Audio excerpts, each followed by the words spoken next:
Hello and welcome to the Moinscape podcast. I am Matt Moody, joined by DJ Mitchell as we prepare for the Thursday, March 5th NHL Daily Fantasy Slate. Let's get into it.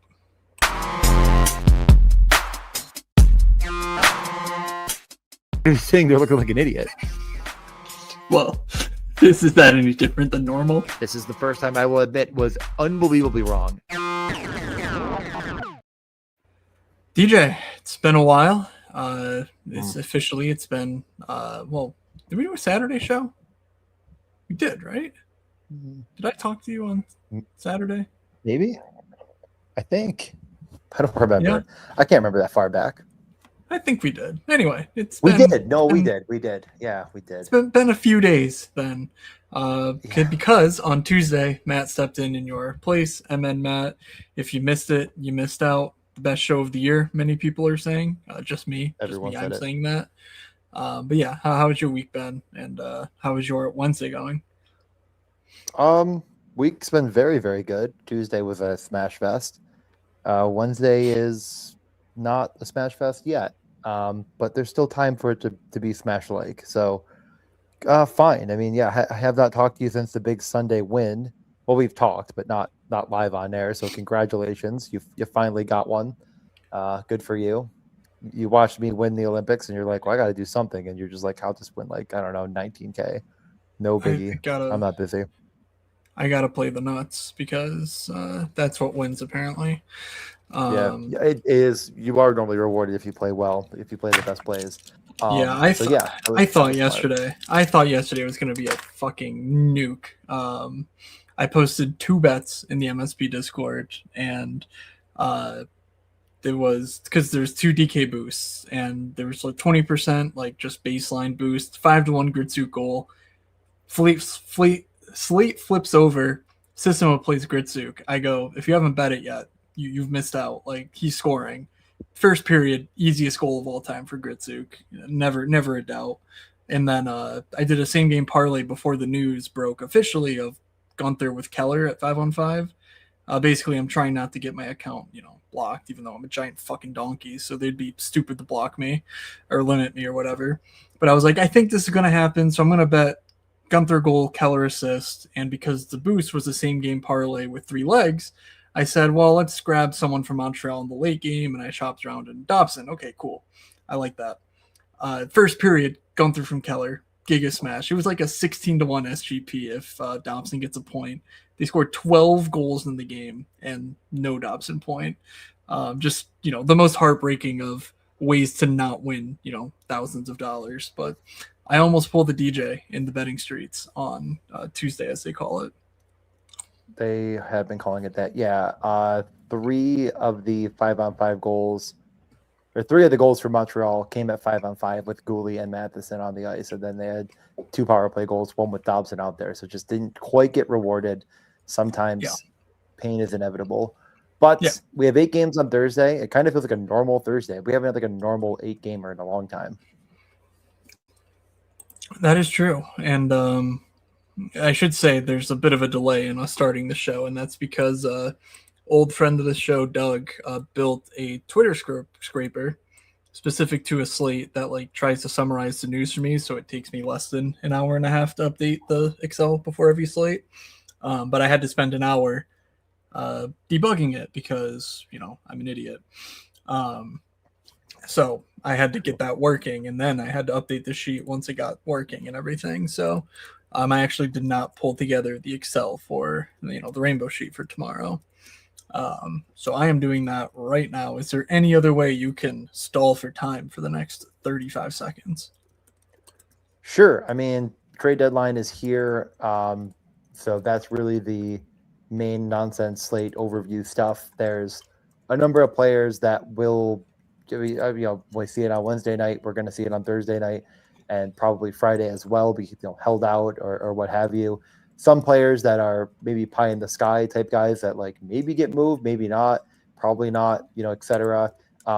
We did see Mackenzie Weegar go just a little bit before recording, so that's going to unlock different players on the Flames, for example, that like we're going to be talking about on this slate. Like this is the kind of breaking news that's going to be very impactful. That's why this is one of the most important slates to get news on the year and like use that news to your advantage.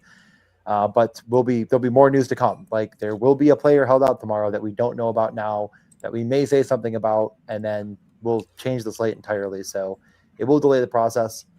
Game by game, we're not going to get too ahead of ourselves on too much of it, but we will talk, like what if Charlie Coyle is held out, in the first game we're going to talk about, and then who's going to be on the top power play in our prediction and like stuff like that. That's going to be the main nucleus. I'll also say that I did look, there are 0 birthdays today of any active NHL player at all. Damn. So That's no tough. birthdays.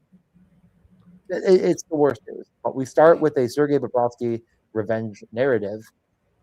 But does he play? Or will he be traded? That and more next on Diners. Is he auditioning, one might say? Ooh, could be auditioning. So, yeah, slate's overview's up. The numbers are going from red to light blue. The pace has been pretty good since returning to play, as it often is. And that's when you can capitalize on winning some big bets. You find, again, like most of my bets yesterday were, some of it wasn't brand new news, but much of it was news that the books haven't caught up to yet, like Logan Stanley, who's had like 8 shot attempts per game since returning and is just Josh Morrissey right now. And like Kindle gets moved up to the top line. Like stuff like that is going to happen across the league. We're going to see players getting bigger roles that normally don't have them. And it's definitely a good time to take advantage of it. So anything you want to say before we get game by game, or any game you want to highlight here on the sheet? No, well, sure. If you look at the sheet, Buffalo Pittsburgh looks kind of crazy. Not only leading the slate with 7.1 expected goal pace. Normally we see 5.5 is green on a given slate. They're up in the 7s. The Reds are in the 4s kind of deal. So big separator there, but also by goals, it's also the highest paced game. Not as high, 5.3, but still the highest game of the night. So there have been goals there, and they've come with a ton of events, especially expected goals from both sides. So maybe start there. Boston Nashville also looks kind of interesting, though on paper it reads a little grosser, at least to me. And then lastly, Ottawa Calgary. Just Calgary continues to offer up fantasy goodness for opposition. Just even if it's not by way of just sheer goal volume, they just play at such a high tempo that blocks, shots on goal, they count for DK scoring as well. So Ottawa will be at top of my list as far as parsing, figuring out what to do. And then lastly, Brandt Clark is free.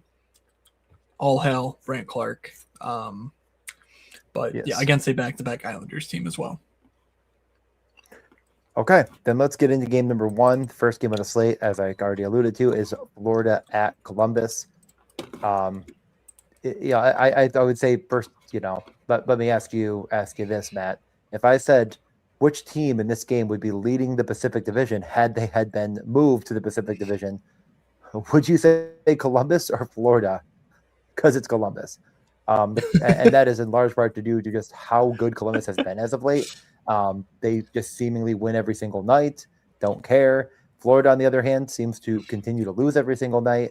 There's a number of players that are locked in long term and will just continue to be here. I would be somewhat surprised if players don't get shut down at some point, especially Brad Marchand, who's been hinted at being injured for a while now. But regardless of if they get shut down or not, there are a couple players that could be moved in depth spots. I would assume this fourth line does not exist after, the trade deadline, for example, but nothing insurmountable. One player that's been really playing well, and I would say is the only piece here that I'm like ultra interested in, is Matt Tkachuk. I did make him the cover boy. He's been awesome since returning, just shooting a ton, very involved, kind of the biggest catalyst of offense on this team, and it's just not priced accordingly. So against Columbus, I don't really mind going to it, but is there anything else you want to mention here from the Florida side? Yeah, the lines are very much up in the air, considering they got pulverized last time out. So they started Lucian and Lindell Reinhart at later in the game. It was Vilmanis, Lindell Reinhart, for God knows what reason. They also had Verhaeghe, Bennett, Tkachuk. So I have it Lucian and Lindell Reinhart. Verhaeghe, Bennett, Tkachuk, Vilmanis, Erod, Marchand, Samoskevich, Nosek, Greer. Obviously, Samoskevich is the most likely guy to enter the top 9 fray. but who knows what lines will be. Evan Rodriguez has been really good too at the center position. He's also only 3,500, so certainly keeping him in mind. Defensively, Balinskis is back, but last game Ekblad kept the power play 1 gig. Didn't go well. I expect that to revert back to Balinskis, but who knows? Maybe they are trying to. I don't know what they're trying to do. I don't know because Ekblad just signed a long-term deal too, so you can't even say, "Oh, ship him out." I don't know. I don't know what you do. This team sucks. Unfortunate. Well, it's a revenge game no matter who starts in net, Tarasov or Bob. So there you go. Goalie lock there for Florida. There you go.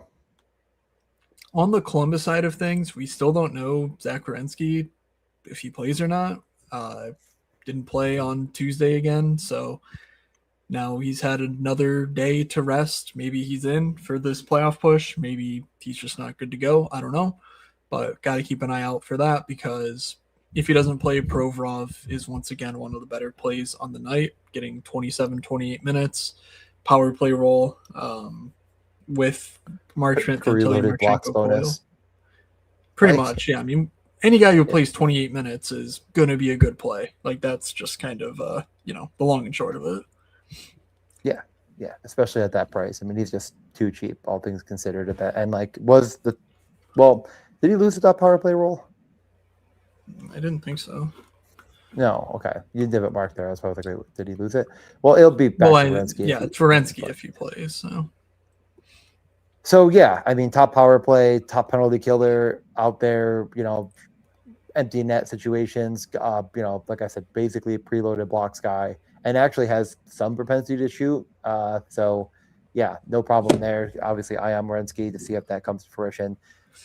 I am tentatively interested. The prices continue to come up on Columbus One, and it's not like Werenski's come down in price a little bit, just not playing. He's down from like 8,800, I believe. He was over 9K. Holy crap! Before the break, but slowly starting to drop in price. So, I mean, there's options here. I'm not ultra interested in the Blue Jackets, but I'm not fading them inherently either.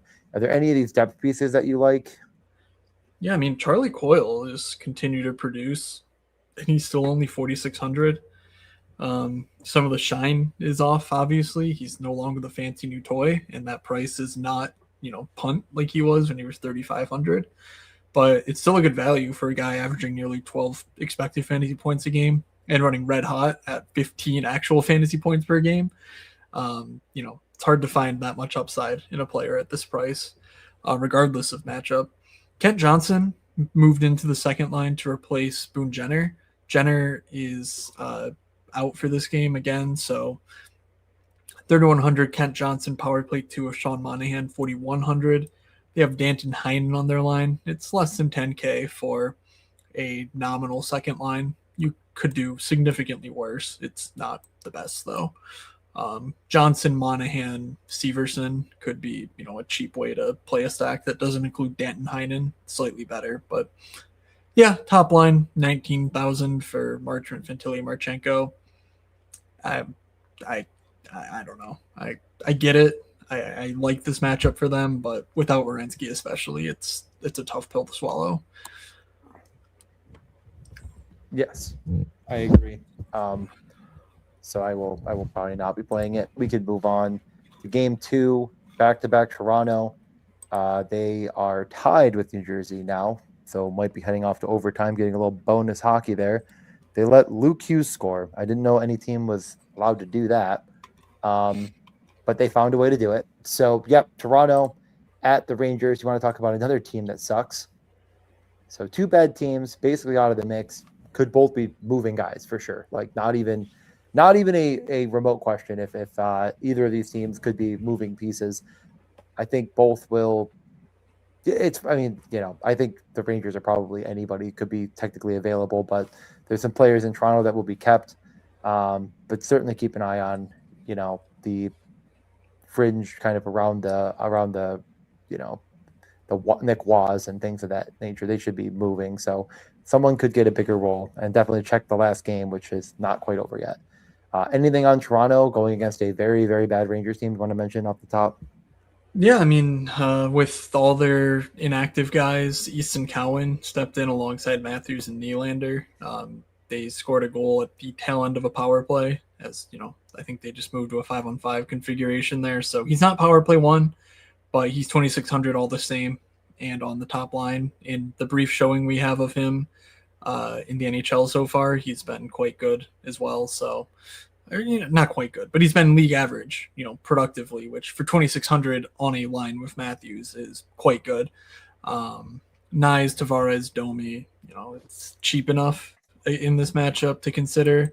I don't know if you'd have told me preseason that a Nyes, Tavares, Domi line is playing, legitimate top 6 minutes and it's $13,000. It feels like something you would be paying attention to. But, the season played out how it has. Jake McCabe steps into a larger role with no OEL. He gets prime power or PK role plus power play 2 time. Now, is the power play 2 worth anything with Domi, Cowan, Michelli, Wah on it? Probably not. But yeah, it's not a bad thing to see guys get elevated roles due to these scratches. So considering the matchup, it's going to be hard to really, deny that Toronto's very much in play here, especially Matthews, Nylander, Cowan, which obviously is where I'm looking at a 19,000 line that I do like a whole lot here. Yeah, I'm definitely I've been at the start and finish for me for my interest in this game really entirely. So yeah, I would say that is more consideration than Columbus, for example, for me. But nothing else here that I think is all that important. Like maybe Morgan Riley, it would seem to be important that they're OEL sat. I think he gets traded. Like somebody's getting a big boost. Let's look here at the time on ice log. McCabe played 24 minutes. Riley played 20. Yeah, Stetcher. sounds like Stetcher played almost 20. So a couple guys getting bigger roles. Yeah, I mean I don't have a problem with that kind of an angle either. Putting them in with if you're already playing Matthews and Nylander, like you could play any of these defensemen that we just mentioned. Carlo is completely dust. You don't need to play the third pair. McCabe has got a good blocks guy for sure. So those points still count. Very, very excited about this game. I can tell. Not really. No, Toronto sucks. So let's talk about the other side. On the Rangers, no JT Miller, so lineup reshuffle as a result. Very interestingly, Gabe Perreault finally broke out in a big way last game. They were down 4-0 to Columbus, and they said, hey, we're going to turn the team over to Gabe Perreault now. And he said, hey, I got you. So Cooley, Zibanejad, Perreault, Radish, Trocheck, Lafreniere, Sherry, Laba, Cartier, Edstrom, Carrick, Parsonen. I meant to check the power play there last game. Did Perreault earn his way to the top unit in the third period? He did move. He scored on the power play or got an assist on the power play on one of their last goals, and it was to Miller, I think. So I think it took over for Lafreniere, but I don't know if it was like a start. Let me look. They scored on the power play. Yeah, that line started and Trocheck came out with them, so it would have been in Cooley's place. Okay, well, actually, because we're assuming Miller's out of the lineup now, so yeah. Here comes Gabe Perreault to save the day. He admittedly hasn't done anything. He's had a long leash in the NHL so far this year and done next to nothing with it. 20% below average across the board in any rate stat you look at for fantasy purposes, shots, DK points, primary points. But the underlying process has ticked way up in the last 10 games, nearly 9 expected fantasy points. That number for him was like in the 5s before, if not lower. So certainly a good thing there. And then obviously to see it turn into, I think it was a goal and 2 assists in that period, could be the start of better things for what he was. It's not showing because I think it was Gabriel Perreault. I think he was a top 20 pick, right? He was somewhere in the teens, maybe. Yeah, he was in the teens. So he's got a lot of pedigree. I don't think he's going to be a huge volume shooter or anything, but for 3,500, correlate that with Cooley, Zibanejad, Fox, and that's a pretty good price, I think, for 14.4. I don't know. I like it. I probably like it more than the Toronto top line, given they're on a back to back and seems like they're just selling. Not they're selling everyone, but also they're just selling the season short. New Jersey has 46 shots on goal right now, and it's a bloodbath. It's like 5 expected goals to 2.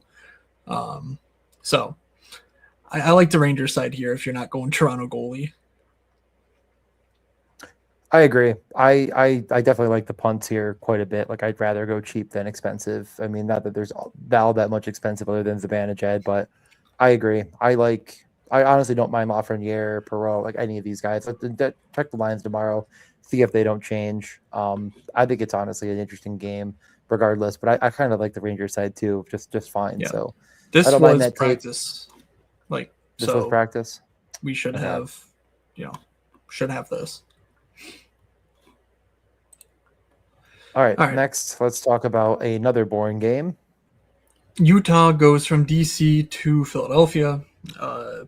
They're going to keep their same lineup, we presume, from that victory over Washington. So Keller, Schmaltz, Gunther, Peterka, Cooley, Krause, McBain, Hayton, Yamamoto, Kerfoot, Stenlund, Carconi.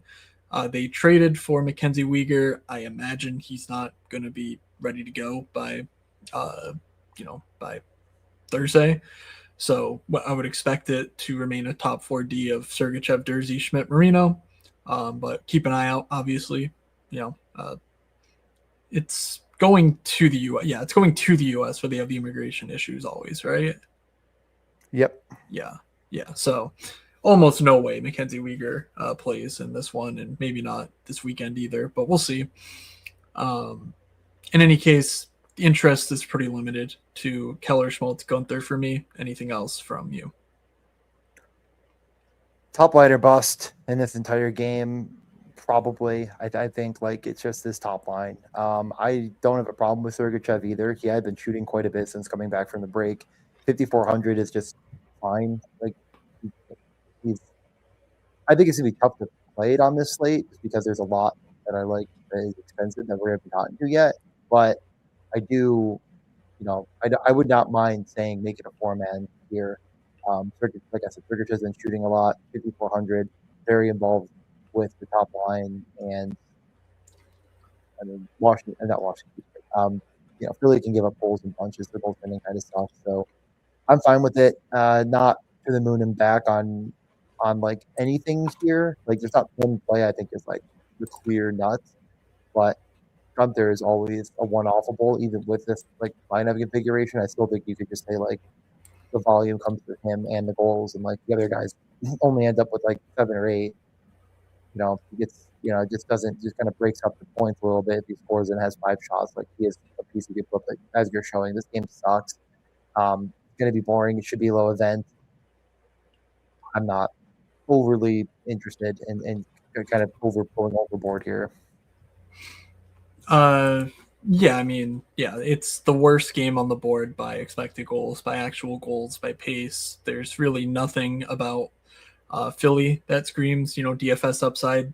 And then obviously the Utah side is heavily reliant on a power play that sucks. I mean, despite this talent, they've not been able to get their power play going all season. They're good players, but can you really trust the game? I don't know.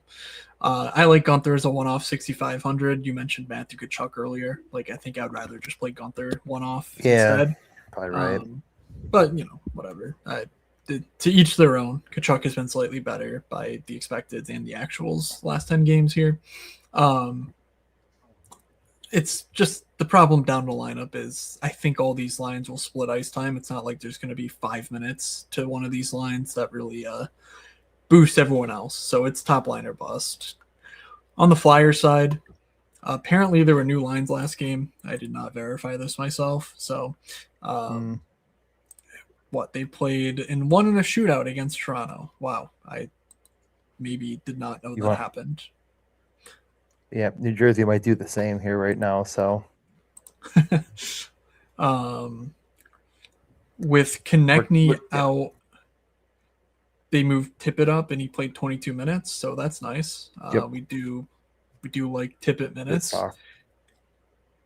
and they use the Zegras, Michkov, Tippett, Brink, Drysdale unit as the top unit. So technically, we have a power play one Michkov, but the Dvorak unit scored because Christian Dvorak is inevitable. And is there anything else good here? I don't know. You tell me. No, there's not.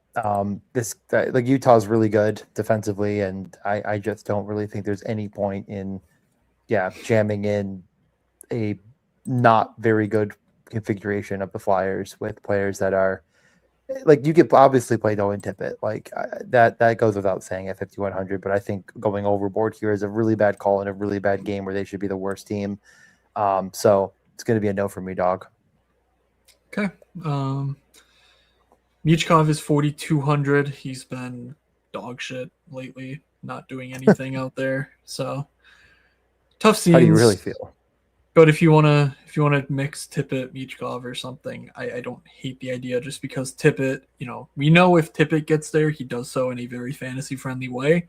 So if he can put up 25 points, Michkov could get 2 assists, he could hit a bonus or something.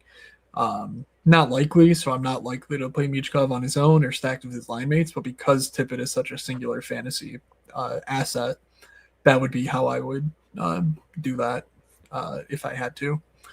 But not a ton of reason to do that, as discussed before. So let's get to Buffalo at Pittsburgh.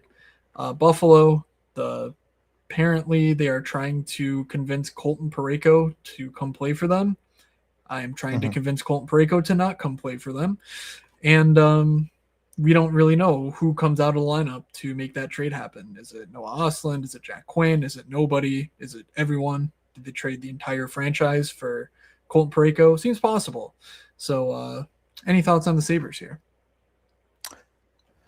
I mean, I would be fine if they traded for Colton Parayko because he's better than their bottom pair defenseman. But I think we equally worry that they're going to trade for Colton Parayko and play him 20 plus minutes a game. He would be one of the best third pair defensemen in the league. I think that goes without saying. But how much are you giving up for that seventh defenseman when, or not seventh, that fifth defenseman when I just don't think it's worth doing. Like my mindset on this is, and again, this is just completely made up, but the St. Louis Blues are transitioning from one GM to another, and they're trying to show the league that they're not. It's not going to be easy sledding trying to get stuff done there, and I don't know. It's been very weird. Only Dreger is posting shit. He seems to be wrong about everything. We'll see what happens. So yeah, Seems to be wrong about everything. That should be the tagline for this show. that should be the tagline for the show. Now the Sabres from a DFS perspective. I wanted to shout out this comment. I forgot to highlight it. It's very funny. B Thrasher. My brain doesn't work. Clearly, the podcast of stars. First we get MN Matt. Now we get Olympic Sissima. That's right. How does it feel to be compared to Sissima? Tell me about the Buffalo Sabres. Let me tell you about the Buffalo Sabres. I mean, they win hockey games. That's what they do. They exist to win hockey games. They have been winning hockey games at a clip that is unparalleled, really, since December 20 whatever. They've come down in price a good bit, kind of across the board. Like Tage and Dahlin are expensive, but like Dahlin at 6K feels too cheap. Tage at 7,600 also just a pretty big reduction over time. Because a guy that was up to 8,700 at the end of January, and it's come down quite a considerable amount. Like I get the reason behind it. Like the reason being that they spread out the offense through 3 lines and roll 4. It's just a lot more difficult to find that vacuum of production coming through any one of the lines, with any amount of certainty. Power plays are kind of split up between all the bunch. Doan and Norris feel like a stackable option, but you playing with them, or you play with Dahlin, or you play them with a cheaper defenseman that plays a lot of minutes. Samuelson, Power, and Byram are very cheap considering their role. Like we talked about players that are playing 27 minutes, and they're not going to play 27, but they're going to play 24. They all are guys that kill penalties, can block shots, kind of do it all.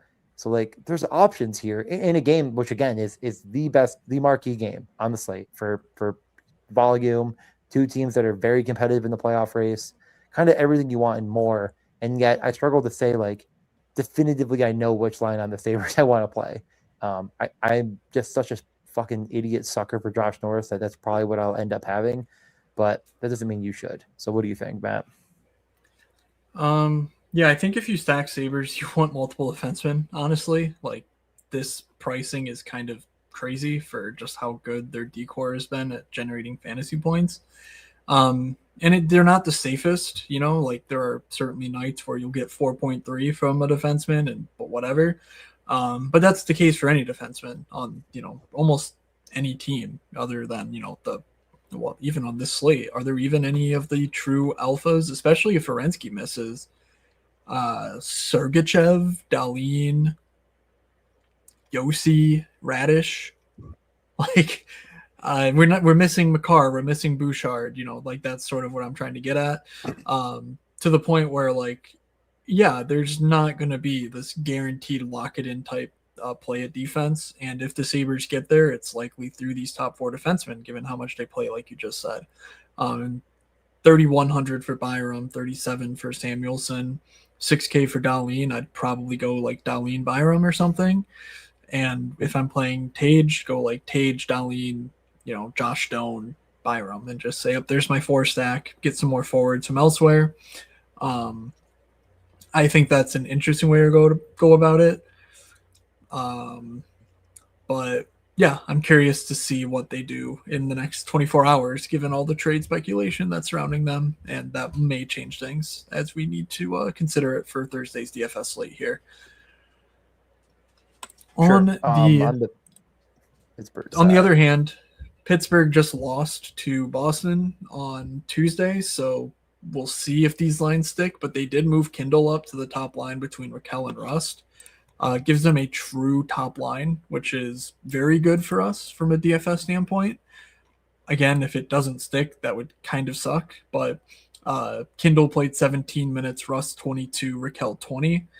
Malkin played 21 minutes. So Chinikov, Novak, Malkin, Raquel, Kindle, Rust. You can basically just cross out this third line as being, time on ice stealers, because before you had to get Kindle as 15, 16 minutes, which raised Brazo and Mantha up a good bit. Now, yes, Mantha gets the power play time, but his 5-on-5 role has gone, drawn down dramatically.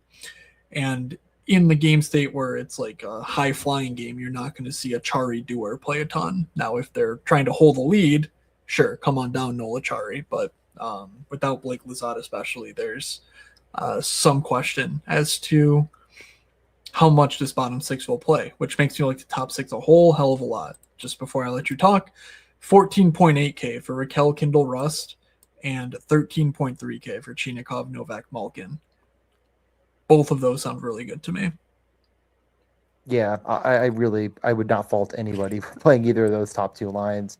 I mean, the thing is about the Sabres are a bit of a paper tiger theory that's out there, is that like the thing that supports it is when they're getting these leads and they're holding these leads, other teams are starting to take over some of the expected goal share.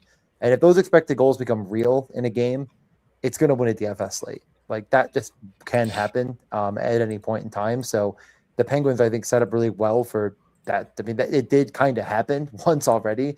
It was just Avery Hayes that did it at probably 0% ownership. But if the goaltending springs a leak, which it just hasn't in a while in Buffalo, but if it does, it could be a scenario where that's a slate winner. Like every night they're giving up 30 shots on goal, and they are leading a lot of these games, and those are affecting it. But the Penguins are a team that shoot, I'd say, more than most teams just on average, and there's a very easy kind of the opposite. There's a very the Sabres, like there's a very easy vacuum to these top 2 lines that make a ton of sense.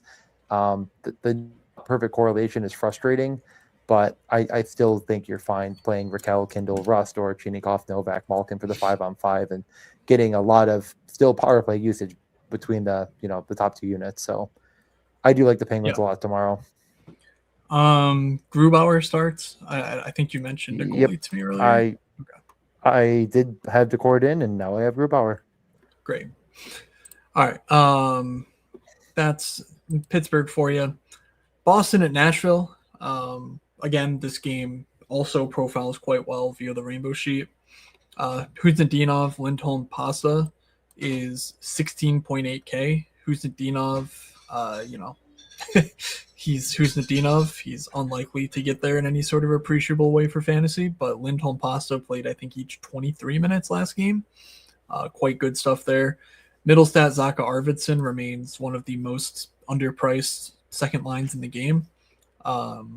This time Middlestat scored, which was a little annoying for Arvidsson people, but still it's 11K for that line, and they're getting decent ice time, and they're kind of good. They're not great, but they're better than 11K. Isimont, Minton, Geeky, Jano, Corrali, Kastelich, no thank you from me. And then Charlie McAvoy has been pretty good as of late. 11 fantasy points per game over his last 10 for 5,300. That's going to get the job done. Right about that mark that I'm looking for my fantasy players. Yeah, I like this game a ton too. I mean, this is another one that I like. I mean, I like both sides and kind of in different ways. Like I mentioned that there's guys I want to spend up on this slate, and one of them is absolutely David Pastrnak. I just he has not smashed since coming back from break. He hasn't really smashed in the month of February, which is gone, but it's bubbling under the surface, and the role is certainly there for him to do so. So I'm pretty interested in looking at the Lindholm Pastrnak Arvidsson situation again. I know Arvidsson's not with him at 5-on-5, but just he is the third best forward on this team. I mean, really maybe the second as far as fantasy is concerned. Morgan Geeky, of course, has the elite shot and can outperform as expected, but Arvidsson it can get there. Like 1 goal, 5 shots. It exists for Arvidsson. It just doesn't really exist for Morgan Geeky at his price. So I like Boston a lot. Nashville does not scare me defensively at all. Yeah, I would just not play Kuznetsov. It just feels very unnecessary. I don't mind McAvoy, or really, I don't really mind him either. Like he seems to be back since the break, and he's playing a huge role power play too. 3,400. There's probably other options on this slate, sadly, but he is shooting and blocking pucks, so I don't mind him. Yeah, I like that take. He's playing with Mason Lohrei too, which is just gonna amp up their sort of volatility as far as the puck moving up and down the ice. Also of note against Columbus, it was about Zach Werenski, but they did manage to put up 3.4 expected goals, and there was a 3.4 to 3 expected goal game, so a lot of tempo there. And it makes sense considering that they had just traded away McCarron and they had scratched Cole Smith, like 2 of their more defensively oriented guys, which basically just leaves them, the top 6, which of course, Stamkos, Marchessault, Evangelista, certainly no defense to be found with any of those guys. And then you get rid of their sort of safety blanket third line and replace that with LaRue, Bunting, Wood, Ozzy Weissblatt, just kind of cobbling together depth minutes. I think that's a very good sign that this game's going to have some offense. Maybe it's a better sign for Boston than Nashville. But I think Nashville, I don't know who they call up to fill this spot. I think Fedor Svechkov or Reed Schaefer is the next man up. I'm not sure who plays center from that mix, so that's something to keep an eye on. If they go 11-7 because they only have 3 NHL centers, then I think we got to consider guys like O'Reilly and Eric Howla. But I hope they have a plan.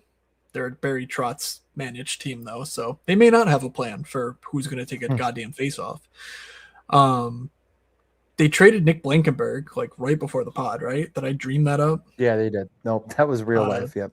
Adam Wilsby disappeared. I think he's hurt, and then I don't know. They have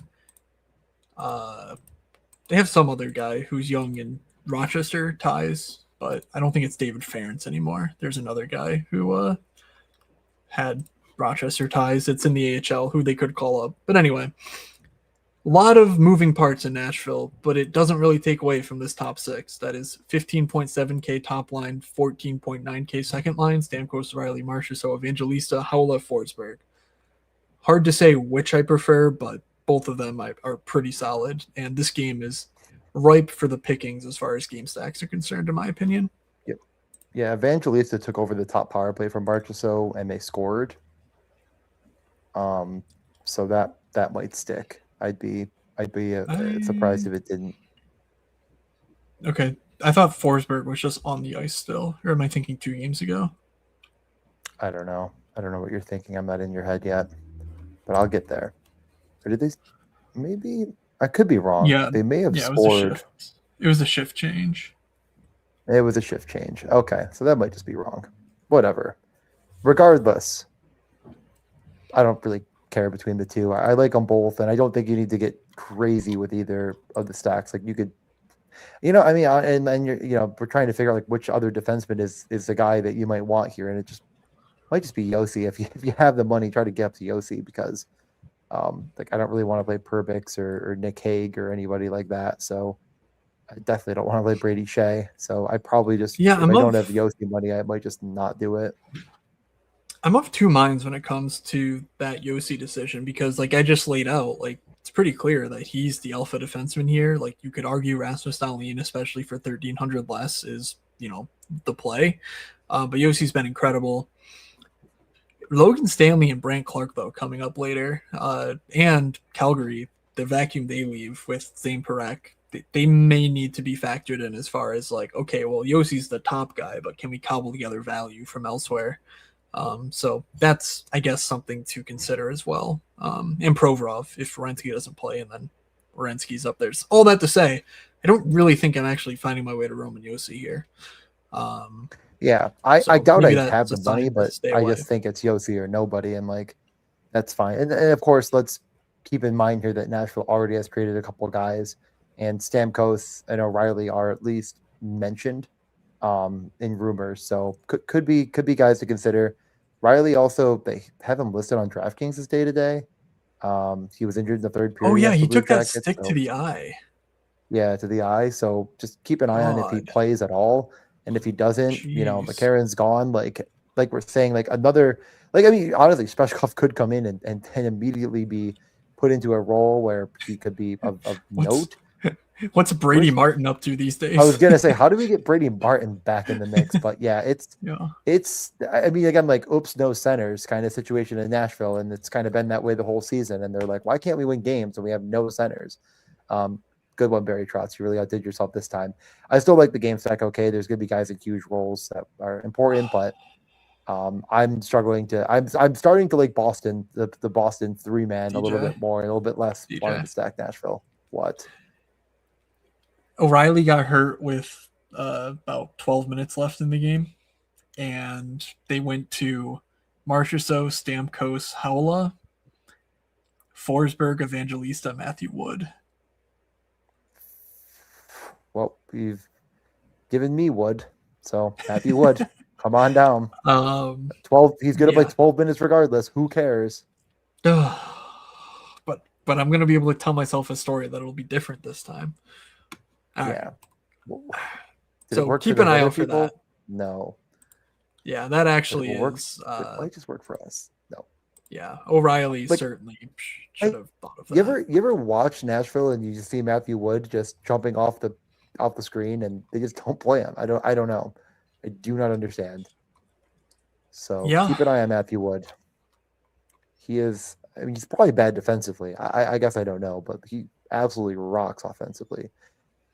But we get to the Tampa-Winnipeg game. Tampa Bay, I feel like it's safe to say, has not looked great since the break. What makes you say that? Well, they lost to Buffalo, and then they lost to Minnesota. They didn't just lose. They got fucking murdered by both those teams.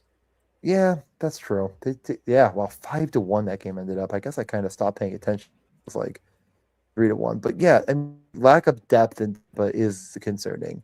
Kucherov, Point, Gensel is what they went to in the game. So maybe that they go back to that and just run it the whole time instead of pretending like Oliver Bjorkstrand is of value. No, they just double shifted Kucherov. Wait, what? Like they just went Hagel, Strelly, Kucherov, line 3, Gensel, Point, Kucherov, line 4, Hagel, Charlie, Kucherov. They just did that the entire time. They just flip flopped the like. But in any case, their top 6 is really a top 5, like you're mentioning with Bjorkstrand. That's the important point, except for the power play where Bjorkstrand comes out to not score goals because it's not for the fate of Cleveland, Ohio. This is true. He is the person that did bring them back to championship glory. So I don't know. I guess the real question is, do you respect Winnipeg enough to not play Tampa, or do you not respect Winnipeg and want to play Tampa? Like that's the question we're gonna have to ask ourselves here. I think I respect Winnipeg. There's really not a ton from me as far as interest in this game. I'd rather play Pastrnak than Kucherov. And with that in mind, like I don't really see how the rest of this makes any sort of sense. The game looks average. It's not as bad as you might think. I'm guessing it'll be a 5.5 total, so maybe there's some value there just because it'll be so like underappreciated, but I don't know. Doesn't leap out to me as exciting.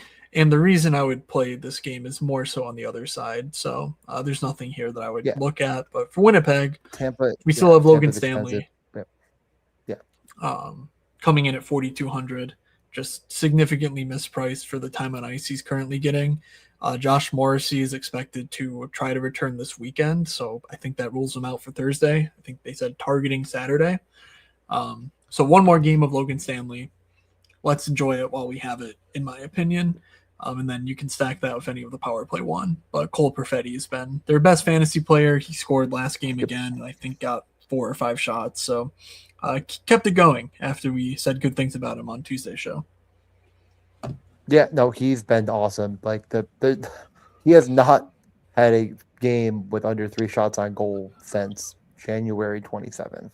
Like he only has a couple shot bonuses, but he's just been very consistently involved and getting goals and just playing super well. So like it was bubbling under the surface and it's finally coming to fruition. He is priced accordingly, but like you can play it any way you want it. They did go to Iafallo, Shifley, Connor, Perfetti, Lowry, Velarde at one point. I don't know if Tays back over Lowry or if they're going to go back to Velarde over Iafallo, but that did happen in the third period. And I would just keep an eye on that before you lock in one of these lines. But I think at the end of the day, I end up not playing Winnipeg or maybe just playing Stanley because like the top line is really expensive. I mean, it's playing big minutes, but I'm just not sure if I'm that interested.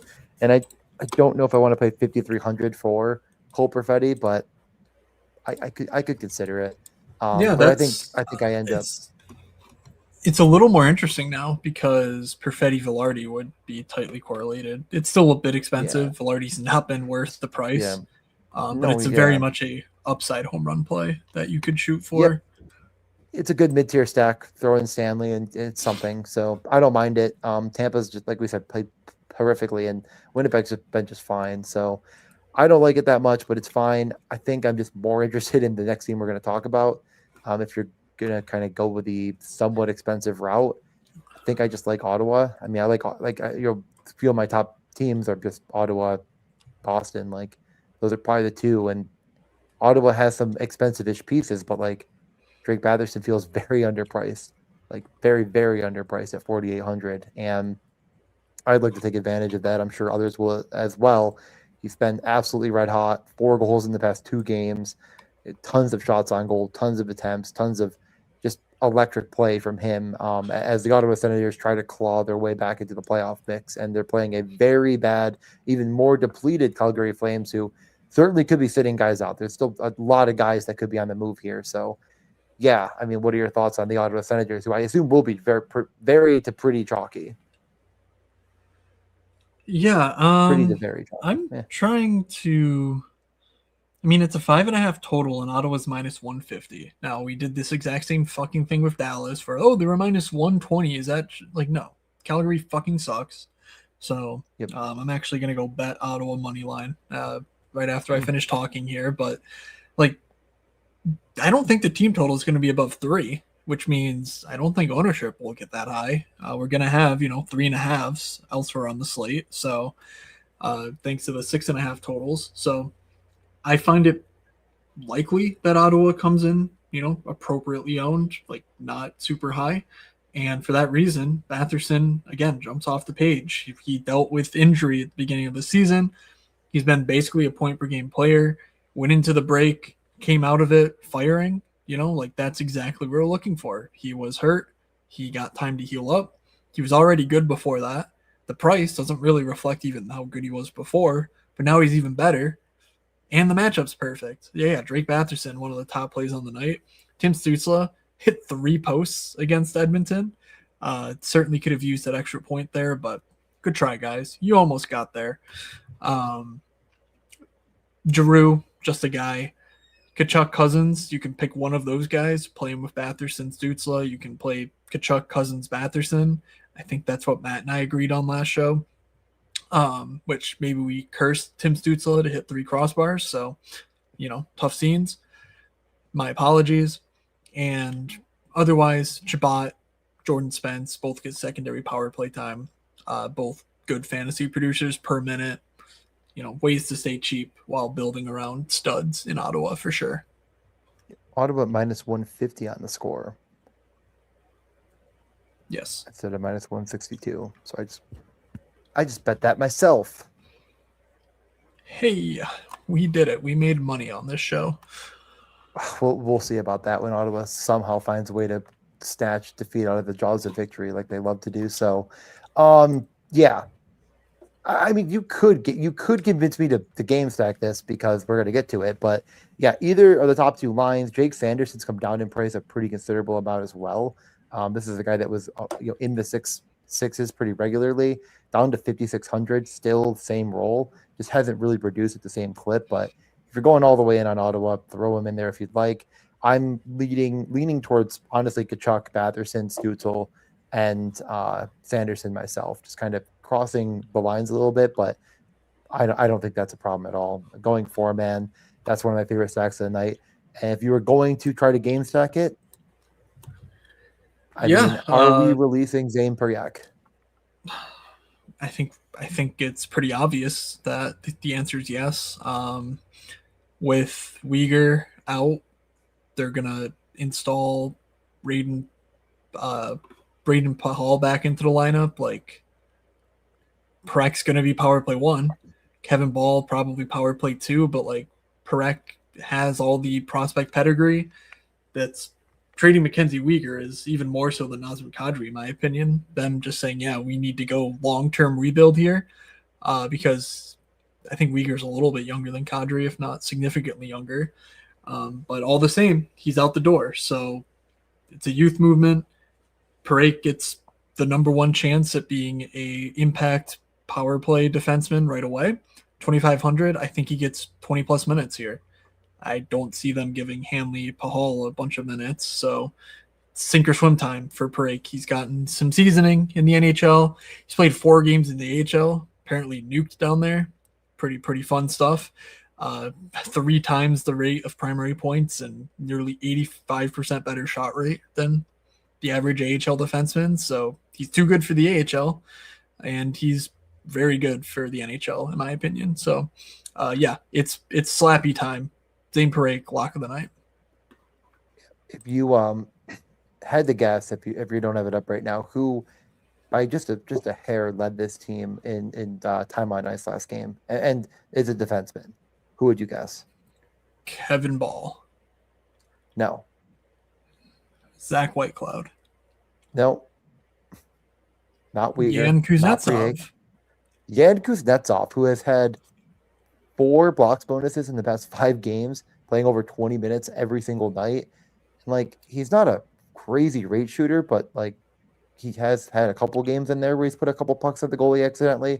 But like 2,800, I mean, you're probably just playing Zane Peryak and taking the obvious value. But like, if they're paired together, could you see yourself doing it?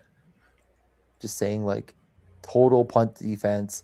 Peryak gets a point. Kuznetsov gets a point. We get a blocks bonus in there. Like, it helps you afford so much on a slate that there's not a ton to pay up for. Like, there is no McKinnon. There is no. I mean, like, Matthews is here, but like, not going to even be played. Like, it would help you kind of actually game stack Nashville Boston if you wanted to get Yossi, Forsberg, and Pasternak in a lineup. Like it just might be a differentiator in a very weird way, but you're probably just playing per Yake, and we're just getting a little bit. You're talking like Yonkov, but I don't know. Yeah. Any thoughts? Yeah, I think as the board's opening up, there's jamming in some power play dudes is going to be much better for defense. Maybe even opening up the flex for a defenseman power play one guy. Because I don't think we need to go full on punt to fit in, superstars like you were saying. So I think just getting like the guaranteed role is more appealing to me than saying, oh, well, maybe hit the blocks bonus again. Because even then, I don't know if 8 points is really moving the needle for me that much.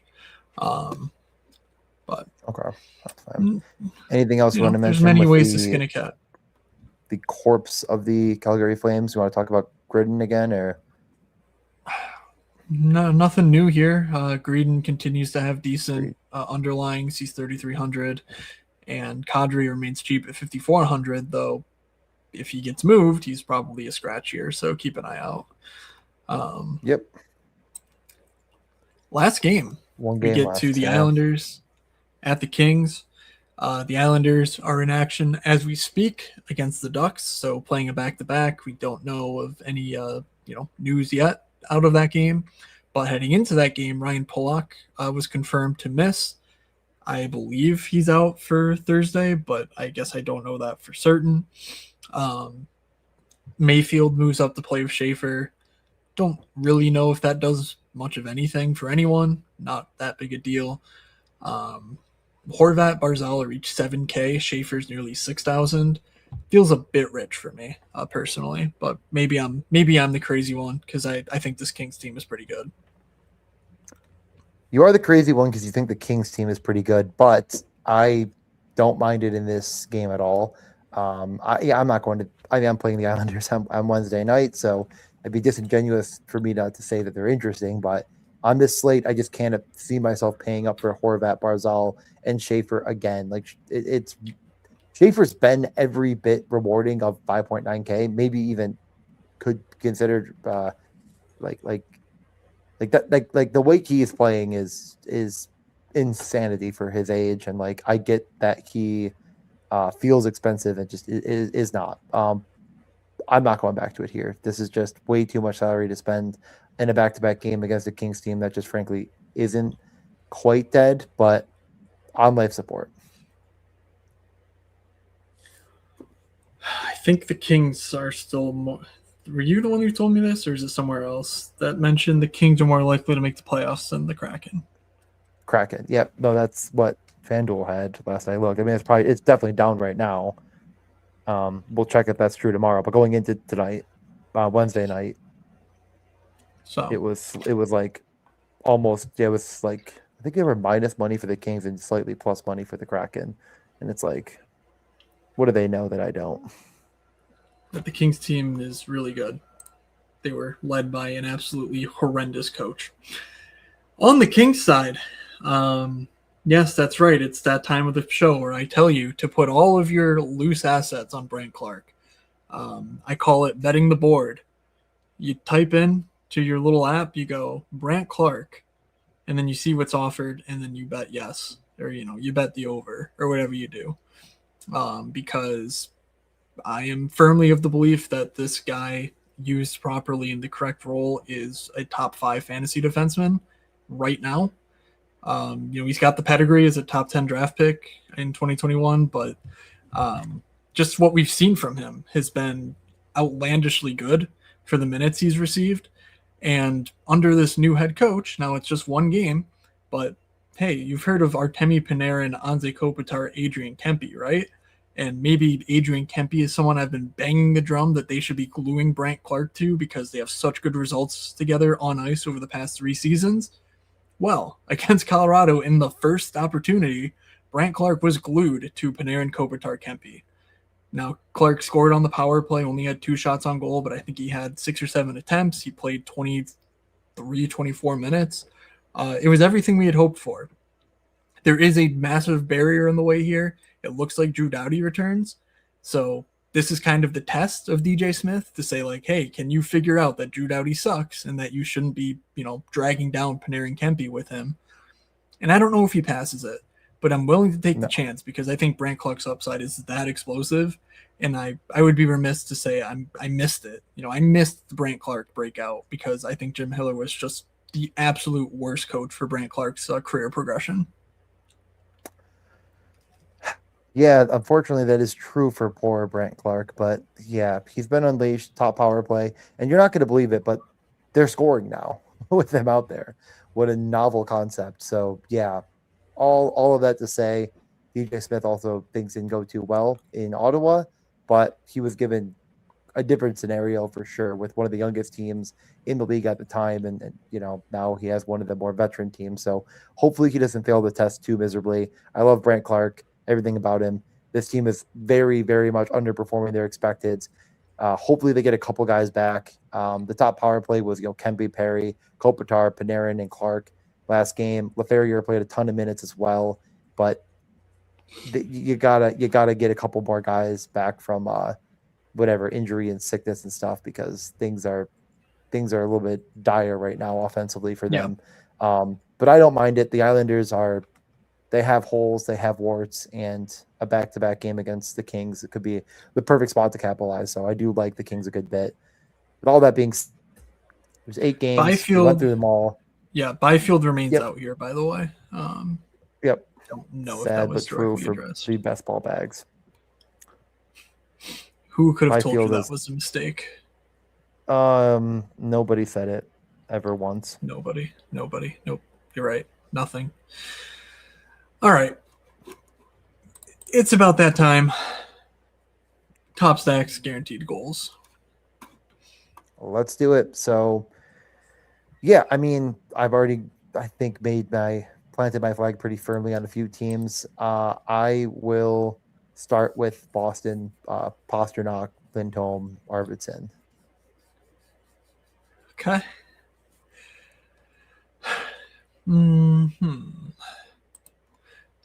I am going to take Panarin, Kempe, Clark. Shocker. It's expensive, but that's why you do it. People aren't going to go there. It's almost $20,000 for those 3 players. Yeah, what if the people just they don't go there? It's affordable. You're going to have to punt defense, but there's a perfect option to do it. Stützle, Batherson, Tkachuk with my Boston stack. So give me a little Ottawa. Hold on a second. I should be writing this down. What was your first stack again? Panarin, Kempe, Clark. Duh.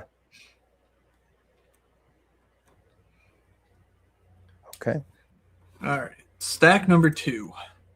Let's continue to go wildin' on the streets here.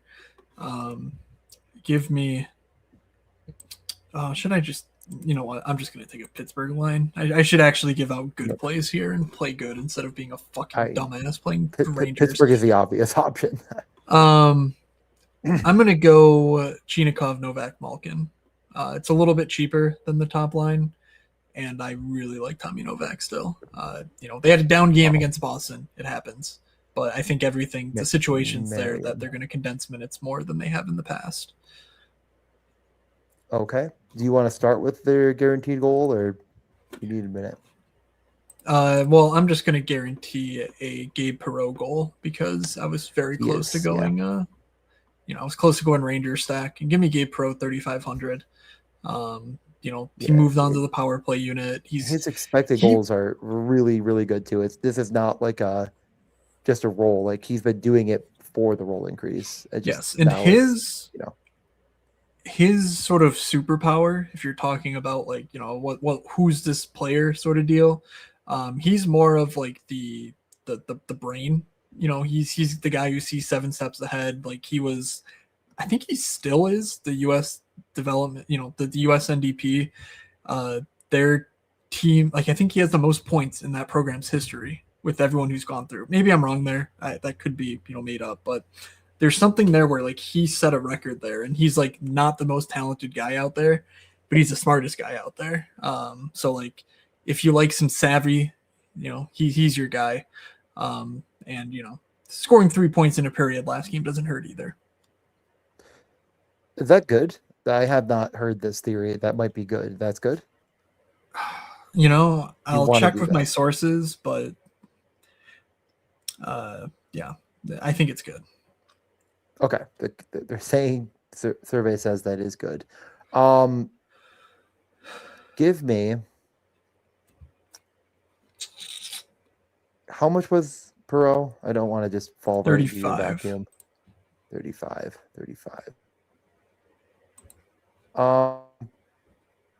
Okay, give me one, Mr.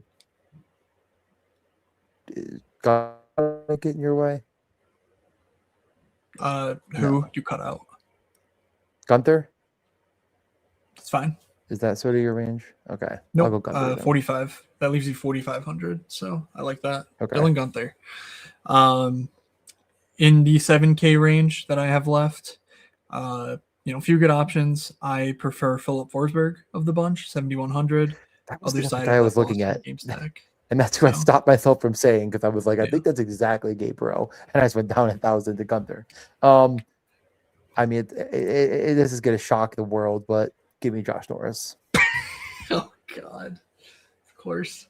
All right. Well, who could have thought? Who could have fucking thought? Not me. He's shooting a little bit. A little bit. I did not see that coming. You did see it coming, you stupid idiot. You saw it coming all the way. Logan Stanley. Never mind. I'm kidding. Yeah. I did see it coming. Norris, Gunther, Perot, Forsberg sounds like goals to me. All right. Well, we have another 20 minutes to do whatever we want, right? Because we always go 90 minutes on these fucking shows. We're going to break down every single trade that's happened so far in critical detail, starting with Connor Murphy. Breath. Connor Murphy. Oh, boy. Here we go. Actually, which of the second-round picks that the Calgary Flames collected for Mackenzie Weegar is your favorite? The second one. Perfect. Mine too. The second is always the best. Yep. Is the Steve Yzerman plan working? Interesting. Did Calgary actually figure it out? Because, their triples is best. What better way to make good on Mackenzie Weegar than to get 3 second-round picks? Now they're guaranteed to get a Braden Point out of it. I think that's how it works. Triples is best. Triples is best. They are going to get a Braden. I really do wonder. I'm just trying to think of what is the worst take I could say about any of these trades? Like the worst possible take that I could think of. And it's like, I really think it would be that the Flames are fixed somehow because they've gotten rid of this is all they needed to do. This might be the worst possible take you could have. Is this is all they needed was a trade the only good players on their team. And it's not even like they're that good. It's just those might have been the best too, and Anderson and Weegar.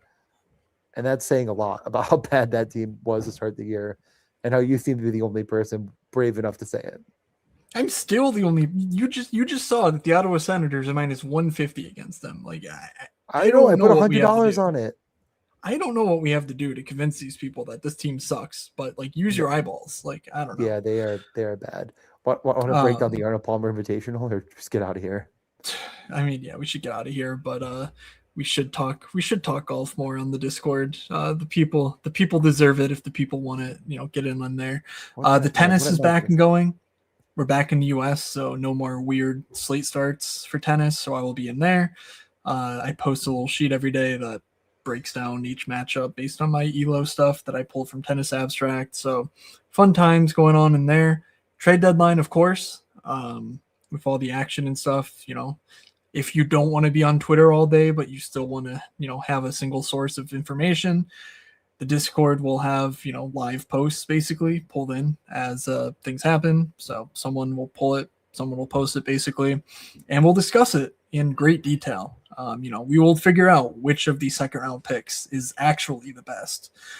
For Mackenzie Weegar, the betting channel, I've been trying to post in there the things that I do for the DK boost specifically, because I think that's useful for people who don't spend, time trying to maximize their boosts. Let me help you with that. I used mine this morning on Evander Kane, who, he's not playing. So I actually technically won because, I don't get to lose on Evander Kane in the worst possible matchup. But I wrote a bit about my thought process there and how the odds didn't line up, and other good stuff in there as well. So a lot of channels. You can get on the Discord for free. Just DM one of us. I am at Fake Moods. DJ's at DJMscoombitchum94. And if I don't answer to you right away, like just tweet at me because shit gets lost in that message request thing because Elon broke Twitter and it's terrible. No, kiddies, we're not ripping a fucking Zamboni. They laid off our friends last week. We are giving them at least a week mourning period. But also I have no interest in Zamboni right now. It's like there's still a lot to learn. And I just I don't really want to draft like Sidney Crosby and then find out that he actually has a torn MCL and like it's just I'm gonna probably give it a couple of weeks. I don't know how much ground you're really gaining on the competition. Maybe I'll do a few actually. Now that I think about it, I am stupid enough to want to do that. Okay, well, you can do that on your own time because we're gonna get out of here. Anything else you want to say about Thursday? Go Sabres. Okay, go Sabres indeed. On Friday, there's a 7-game slate. That means I will be doing a 7-game slate write-up. I will try to keep it brief, but you can subscribe to that at moods.beehive.com. We will discuss Saturday plans closer to the weekend, but possibly a Saturday show. If you're in the Discord, if you follow us on Twitter, you'll know what our plans are. And then if all else fails, we'll be back right here on the podcast feed next Tuesday. That'll do it from us. Thank you all for listening. From Doug, from DJ, from myself, have a good Thursday, everybody, and we will see ya.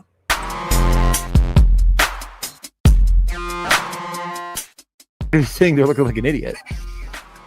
Well, is that any different than normal? This is the first time I will admit was unbelievably wrong.